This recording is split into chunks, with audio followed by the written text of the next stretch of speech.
Last ವಿಡಿಯೋಸ್ಗಳಲ್ಲಿ ನಾವು ಯಾವ ರೀತಿ CSS ಅನ್ನು ಬರಿಬಹುದು ಅಂತೇಳಿ ನಾವು ಕಲ್ತೆವು. ಒಂದು ಸಿಂಪಲ್ ಆಗಿ ಒಂದು HTML ಕ್ರಿಯೇಟ್ ಮಾಡೋದು. ಅದರಲ್ಲಿ CSS ಫೈಲ್ ಅನ್ನು ಲಿಂಕ್ ಮಾಡಿಕೊಂಡು ಅಲ್ಲಿ ಹೋಗಿ ಕ್ಲಾಸಸ್ಗಳನ್ನು ಟೈಪ್ ಮಾಡಿ ಅದನ್ನ ನಮ್ಮ HTML ಟ್ಯಾಗ್ಸಿಗೆ ಹಾಕಿದ್ರೆ CSS ಅನ್ನು ನಮ್ಮ ಪ್ರಾಜೆಕ್ಟ್ ಅಲ್ಲಿ ಹಾಕಿ ಕಲರ್, ಫಾಂಟ್ ಸೈಜ್ ಎಲ್ಲ ಚೇಂಜ್ ಮಾಡ್ಲಿಕ್ಕೆ ನಮಗೆ ಆಗ್ತದೆ. ಬಟ್ ನಿಮ್ಗೆ ಆಗ್ಬಹುದು ಇದೆಲ್ಲ ಮಾಡ್ಲಿಕ್ಕೆ ಯಾವ್ದಾದ್ರು ಒಂದು ಸುಲಭದಲ್ಲಿ ಮಾಡ್ಲಿಕ್ಕೆ ಆಗ್ತದ ನಮ್ಗೆ ಅಂತ. ಈಗ ಒಂದು ಬಟನ್ ಬೇಕಿದ್ರೆ ಸಿಂಪಲ್ ಆಗಿ ಒಂದು ಎಂತಾದ್ರು ಮಾಡಿದ್ರೆ ಇಮಿಡಿಯೇಟ್ಲಿ ಬಟನ್ ಸಿಗ್ತದ ಅಂತ. ಸೊ ಆಬ್ವಿಯಸ್ಲಿ ನೀವು ಕಾಪಿ ಪೇಸ್ಟ್ ಮಾಡಿದ್ರೆ ನಿಮ್ಗೆ ಸಿಗ್ತದೆ, ಅಥವಾ ನೀವು ಜೆಮಿನೈ, ಚಾಟ್ GPT ಇಂಥ AI ಕೇಳಿದ್ರು ಸಹ ನಿಮ್ಗೆ ಸಿಗ್ತದೆ. ಬಟ್ ಈವನ್ ಬೆಟರ್ ಆಪ್ಷನ್ ಎಂತ ಅಂತ ಹೇಳಿದ್ರೆ CSS ಫ್ರೇಮ್ವರ್ಕ್ಸ್ ಗಳನ್ನು ಯೂಸ್ ಮಾಡಬಹುದು. ಈ CSS ಫ್ರೇಮ್ವರ್ಕ್ ಗಳು ಯಾವ ರೀತಿ ವರ್ಕ್ ಆಗ್ತದೆ ಅಂತ ಹೇಳಿದ್ರೆ, ಇದರಲ್ಲಿ ಆಲ್ರೆಡಿ ಯಾರೋ ಒಬ್ರು CSS ಗಳನ್ನು ಬರ್ದಿರ್ತಾರೆ. ಆ CSS ಬರ್ದ ಕ್ಲಾಸಸ್ ಗಳನ್ನು ನಾವು ನಮ್ಮ ಪ್ರಾಜೆಕ್ಟ್ ಅಲ್ಲಿ ಯೂಸ್ ಮಾಡಿದ್ರೆ ಇಮಿಡಿಯೇಟ್ಲಿ ನಮಗೆ ಬಟನ್ ಬೇಕಿದ್ರೆ ಬಟನ್ ಇದು ಸ್ಟೈಲ್ ಸಿಗ್ತದೆ. ಸೊ ಅದೇ ರೀತಿ button, font size, text alignment, mobile responsiveness ಇಂಥ ಹಲವಾರು ರೀತಿಯ ವಿಷಯಗಳನ್ನು ಈ ಫ್ರೇಮ್ವರ್ಕ್ಸ್ಗಳು ಕವರ್ ಮಾಡ್ತದೆ. ಸೊ ಈ ಫ್ರೇಮ್ವರ್ಕ್ಸ್ಗಳಲ್ಲಿ ತುಂಬಾ ಆಪ್ಷನ್ಸ್ಗಳು ಇತ್ತು ಮೊದಲು, ಈಗ ಸಹ ತುಂಬಾ ಆಪ್ಷನ್ಸ್ಗಳು ಇವೆ. ಬಟ್ ನಿಮಗೆ ಇದನ್ನು ಕಲಿಬೇಕಿದ್ರೆ 2 ಆಪ್ಷನ್ಸ್ಗಳನ್ನು ನೀಡ್ತಾ ಇದ್ದೇನೆ. ಒಂದು ಬೂಟ್ಸ್ಟ್ರ್ಯಾಪ್, ಇನ್ನೊಂದು ಟೈಲ್ವಿಂಡ್ CSS. ಸೊ ಈ 2 ಫ್ರೇಮ್ವರ್ಕ್ ತುಂಬಾ ಪಾಪ್ಯುಲರ್ ಆಗಿ ಉಂಟು ಮಾರ್ಕೆಟ್ ಅಲ್ಲಿ. ನೀವು ಯೂಟ್ಯೂಬ್ ಅಲ್ಲಿ ಹಲವಾರು ವಿಡಿಯೋಸ್ಗಳು ನಿಮಗೆ ಸಿಗ್ತದೆ ಇದರಲ್ಲಿ ಯಾವ ರೀತಿ ವರ್ಕ್ ಮಾಡೋದು ಅಂತ.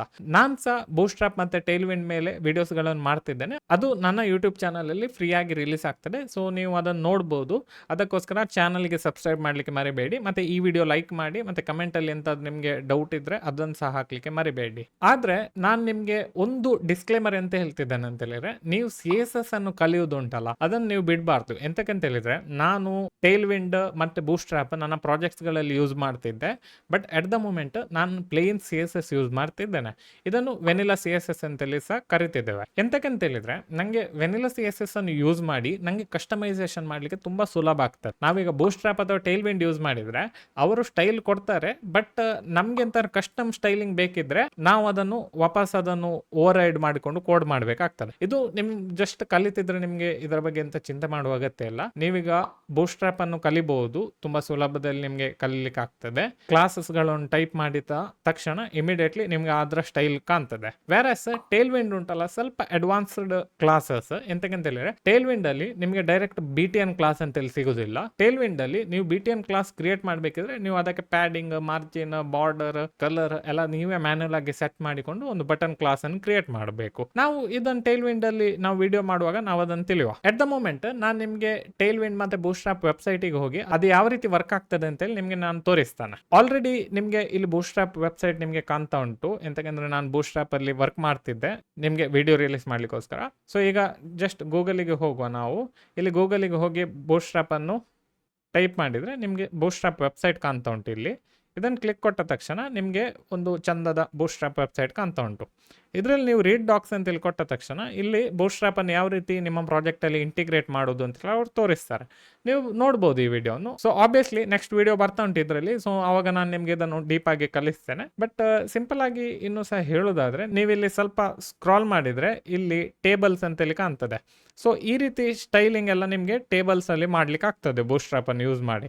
ನೀವು ಎಂತ CSS ಕೋಡ್ ಎಲ್ಲ ಬರೆಯುವ ಅಗತ್ಯ ಇಲ್ಲ. ನಿಮಗೆ ಡೈರೆಕ್ಟ್ ಆಗಿ ನೀವು ಓಕೆ, ನಾನಿಲ್ಲಿ ಬಟನಿಗೆ ಬಂದರೆ ನಿಮಗೆ ಇಲ್ಲಿ ಕಾಣ್ತದೆ ನೋಡಿ. ಇಲ್ಲಿ ನೀವು ಜಸ್ಟ್ BTN ಪ್ರೈಮರಿ ಅಂತೇಳಿ ಹಾಕಿದ ತಕ್ಷಣ ಇಮಿಡಿಯೇಟ್ಲಿ ನಿಮಗೆ ಈ ಕಲರ್ ಬಟನ್ ಕಾಣ್ತದೆ. ಸೆಕೆಂಡ್ ಅಂತೇಳಿ ಹಾಕಿದರೆ ನಿಮ್ಗೆ ಈ ಕಲರ್ ಬಟನ್ ಕಾಣ್ತದೆ. ಸೊ ಅದೇ ರೀತಿ ನಿಮಗೆ ಬೇರೆ ಬೇರೆ ಆಪ್ಷನ್ಸ್ಗಳು ಅವೈಲೇಬಲ್ ಇದೆ ಬೂಟ್ಸ್ಟ್ರ್ಯಾಪಲ್ಲಿ. ಸೊ ಇದು ತುಂಬ ಈಸಿ ಫ್ರೇಮ್ವರ್ಕ್ ನಿಮಗೆ ಯೂಸ್ ಮಾಡಲಿಕ್ಕೆ. ನೀವು ಯಾವ ರೀತಿ ಇಲ್ಲಿ ನೋಡ್ಬೋದು, ನಮಗೆ ಅಲರ್ಟ್ಗಳನ್ನೆಲ್ಲ ಕ್ರಿಯೇಟ್ ಮಾಡ್ಬೋದು ಅಂತೇಳಿ. ಇನ್ನು ಸಹ ನೀವು ಸ್ವಲ್ಪ ಅಡ್ವಾನ್ಸ್ ಕಾನ್ಸೆಪ್ಟ್ ನೋಡೋದಾದರೆ ಇಲ್ಲಿ ಮೊಡಲ್ ಅಂತೇಳಿ ಉಂಟು. ಸೊ ಇಲ್ಲಿ ಮೊಡಲಲ್ಲಿ ನಿಮಗೆ ಚೆಂದ ಮಾಡಿ ಕಾಣ್ತದೆ ನೋಡಿ. ಇಲ್ಲಿ ನಮಗೆ ಕ್ಲೋಸ್ ಮಾಡೋದು ಅಥವಾ ಸೇವ್ ಮಾಡೋದು ಅಂತೇಳಿ ಆಪ್ಷನ್ ಕಾಣ್ತದೆ ಇದರಲ್ಲಿ. ಸೊ ಇಲ್ಲಿ ಕ್ಲೋಸ್ ಐಕಾನ್ ಸಹ ಉಂಟು ಇದರಲ್ಲಿ.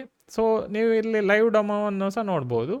ಸೊ ಈ ರೀತಿ ಕಾಣ್ತದೆ. ಇದು ಕ್ಲೋಸ್ ಮಾಡಲಿಕ್ಕೆ ಹೀಗೆ ಕ್ಲೋಸ್ ಮಾಡಲಿಕ್ಕೆ ಆಗ್ತದೆ. So launch static back drop ಅಂತೇಳಿ ಹಾಕಿದರೆ ಇಲ್ಲಿ ಸ್ವಲ್ಪ ಬ್ಯಾಕ್ ಡ್ರಾಪ್ ಎಂಥದ್ದು ಚೇಂಜಸ್ ಕಾಣ್ತಾ ಉಂಟು, ನಿಮಗೆ ಕಾಣ್ಬೋದು ವಿಡಿಯೋದಲ್ಲಿ. ನನಗೆ ಅಟ್ ದ ಮೂಮೆಂಟ್ ಅರ್ಥ ಆಗ್ತಿಲ್ಲ ಇದು ಯಾವುದು ಅಂತೇಳಿ. ಸೊ ಅದೇ ರೀತಿ ಬೂಟ್ಸ್ಟ್ರ್ಯಾಪ್ ಅಂತೇಳಿದ್ರೆ ಈ ರೀತಿ ವರ್ಕ್ ಆಗೋದು. ಜಸ್ಟ್ ಒಂದು ಕ್ಲಾಸ್ ಹಾಕಿದ ತಕ್ಷಣ ಕಾಣ್ತದೆ. ವೇರಸ್ ನಾವು ಗೂಗಲಿಗೆ ಹೋಗಿ ಇಲ್ಲಿ ಟೈಲ್ವಿಂಡ್ ಅಂತೇಳಿ ಹಾಕಿದರೆ ಆವಾಗ ಇದು ಬೇರೆ ರೀತಿ ಫ್ರೇಮ್ವರ್ಕ್ ಅಂತೇಳಿದರೆ, ಇದು ನಾವಿಲ್ಲಿ ಕ್ಲಾಸಸ್ಗಳನ್ನು ಹಾಕಬೇಕು. ಇಲ್ಲಿ ಇಷ್ಟು ಕ್ಲಾಸಸ್ಗಳನ್ನು ಟೈಪ್ ಮಾಡಿ ನಿಮಗೆ ಈ ರೀತಿ ಸ್ಟೈಲ್ಗಳನ್ನು ಕ್ರಿಯೇಟ್ ಮಾಡಲಿಕ್ಕೆ ಆಗ್ತದೆ.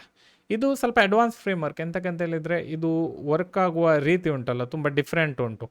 ನಿಮಗೆ ಈ ರೀತಿಯ ಡಿಸೈನ್ ಎಲ್ಲ ಮಾಡಲಿಕ್ಕೆ ಆಗ್ತದೆ ಇದರಲ್ಲಿ. ವ್ಯಾರಾಸ್ ಇನ್ ಬೂಟ್‌ಸ್ಟ್ರ್ಯಾಪ್ ನಿಮಗೆ ಅವರು ಆಲ್ರೆಡಿ ಕಾರ್ಡ್ ಕೊಟ್ಟಿದ್ದಾರೆ. ಇಲ್ಲಿ ಸ್ವಲ್ಪ ಸ್ಕ್ರಾಲ್ ಮಾಡಿದರೆ ಕಾರ್ಡ್ ಕಾಣ್ತದೆ. ಈ ರೀತಿ ಕಾರ್ಡ್ಸ್ಗಳನ್ನು ಮಾತ್ರ ಅದರಲ್ಲಿ ಬೂಟ್‌ಸ್ಟ್ರ್ಯಾಪಲ್ಲಿ ಕ್ರಿಯೇಟ್ ಮಾಡಲಿಕ್ಕೆ ಆಗ್ತದೆ. ಬಟ್ ನಿಮಗೆ ಅದೇ ಇದು ಟೈಲ್‌ವಿಂಡಲ್ಲಿ ಉಂಟಲ್ಲ, ನಿಮಗೆ ಇಂಥ ರೀತಿಯ ಕಾಂಪ್ಲೆಕ್ಸ್ ಡಿಸೈನ್ಗಳನ್ನೆಲ್ಲ ಮಾಡಲಿಕ್ಕೆ ಆಗ್ತದೆ. ತುಂಬ ಕ್ಲಾಸಸ್ಗಳು ಬರೀಲಿಕ್ಕೆ ಇರ್ತದೆ ಇದರಲ್ಲಿ. ಬಟ್ ನಿಮಗೆ ಒಂದ್ಸರಿ ಇದು ಅರ್ಥ ಆದ ನಂತರ ಉಂಟಲ್ಲ, ಈ ಕ್ಲಾಸಸ್ಗಳನ್ನು ಯೂಸ್ ಮಾಡಿ ನಿಮಗೆ ಯಾವ ರೀತಿ ಡಿಸೈನ್ ಬೇಕಿದ್ರೆ ನಿಮಗೆ ಮಾಡ್ಬೋದು. ನಿಮಗೆ ಡಿಸೈನ್ ನೋಡಿದ ತಕ್ಷಣ ನಿಮಗೆ ಇಮಿಡಿಯೇಟ್ಲಿ ಇಲ್ಲಿ ಕ್ಲಾಸಸ್ಗಳನ್ನು ಬರೀಲಿಕ್ಕೆ ನಿಮಗೆ ಆಗ್ತದೆ. ಸೊ ಅದರಿಂದಾಗಿ ಇದು ಟೈಲ್‌ವಿಂಡಲ್ಲಿ ಸ್ಟಾರ್ಟ್ ಮಾಡಲಿಕ್ಕೆ ಸ್ವಲ್ಪ ಕಷ್ಟ ಉಂಟು. ಅಂದರೆ ಇಲ್ಲಿ ನಾವು ಟೈಲ್‌ವಿಂಡನ್ನು ನಾವು ಇನ್ಸ್ಟಾಲ್ ಮಾಡಬೇಕು ನಮ್ಮ ಪ್ರಾಜೆಕ್ಟಲ್ಲಿ. ಅದಾದ ನಂತರ ಅದನ್ನು ಸ್ವಲ್ಪ ಸೆಟಪ್ ಎಲ್ಲ ಉಂಟು, ಇಂಪೋರ್ಟ್ ಮಾಡಬೇಕು. ನೆಕ್ಸ್ಟ್ ಟೈಲ್‌ವಿಂಡನ್ನು ಇಲ್ಲಿ output.css ಅಂತೇಳಿ ಹಾಕಿದರೆ ನಮಗೆ ಇಮಿಡಿಯೇಟ್ಲಿ ಬರ್ತದೆ.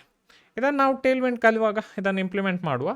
But at the moment next ವೀಡಿಯೋದಲ್ಲಿ ನಾವು ಬೂಟ್‌ಸ್ಟ್ರ್ಯಾಪನ್ನು ಕಲಿಯುವ. ಸೊ ಈ ವಿಡಿಯೋದಲ್ಲಿ ಇಷ್ಟೇ. ನಿಮಗೆ ಈ ವಿಡಿಯೋ ಇಷ್ಟ ಆದರೆ ಲೈಕ್ ಮಾಡಲಿಕ್ಕೆ ಮರಿಬೇಡಿ. ನೆಕ್ಸ್ಟ್ ವೀಡಿಯೋದಲ್ಲಿ ಸಿಗೋಣ. ಬಾಯ್.